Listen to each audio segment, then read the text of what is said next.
कोई भी जापान की यात्रा पर जाता है तो वह एक चीज वहां की ऐसी होती है जो बहुत ज्यादा आकर्षित करती है। और वह है वहां की गोली की रफ्तार से चलने वाली बुलेट ट्रेन। लेकिन एक लंबे इंतजार के बाद अब हमारे भारत में भी हमें बुलेट ट्रेन देखने को मिलने वाली है। जी हाँ, जल्द ही देश में दुनिया की पहली बुलेट ट्रेन चलने वाली है। देश की पहली बुलेट ट्रेन मुंबई से अहमदाबाद के बीच चलेगी। गुजरात के बाद अब महाराष्ट्र में भी इसका काम तेजी से चल रहा है। यह ट्रेन मुंबई आएगी तो 21 किमी लंबी अंडरग्राउंड टनल से होकर मुंबई के आखिरी स्थान यानी बांद्रा कुर्ला कॉम्प्लेक्स तक जाएगी। रेल मंत्री अश्विनी वैष्णव ने मुंबई में चल रहे बुलेट ट्रेन के काम का जायजा लिया। आइए जानते हैं कि देश की पहली बुलेट ट्रेन का पूरा रूट मैप।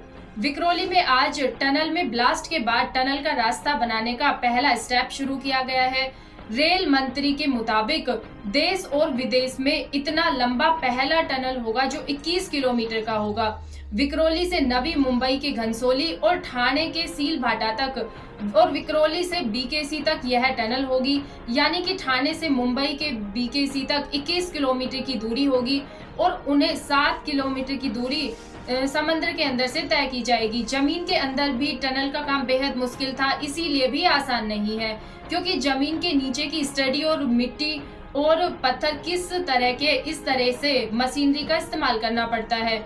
विक्रोली में अब तक लगभग 15 मीटर तक की खुदाई हुई है। देश की पहली बुलेट ट्रेन मुंबई से अहमदाबाद के 2 महानगरों के बीच में चलेगी। आइए जानते हैं कि रेल मंत्री अश्विनी वैष्णव ने किया निरीक्षण। रेल मंत्री अश्विनी वैष्णव ने बताया कि 2026 तक सूरत से बिलीमोरा के बीच पहली बुलेट ट्रेन चलाने का टारगेट रखा गया है। इस प्रोजेक्ट में भारत को जापान से मदद मिल रही है। National high speed rail corporation के अनुसार बुलेट ट्रेन 320 किमी प्रति घंटा की अधिकतम गति से चलेगी। मुंबई अहमदाबाद के बीच लिमिटेड स्टॉपेज के साथ यह बुलेट ट्रेन पूरी दुनिया को केवल 127 मिनट में तय करेगी। अभी इन दो शहरों के बीच बस से सफर करने पर 9 घंटे और ट्रेन से 6 घंटे तक का समय लगता है।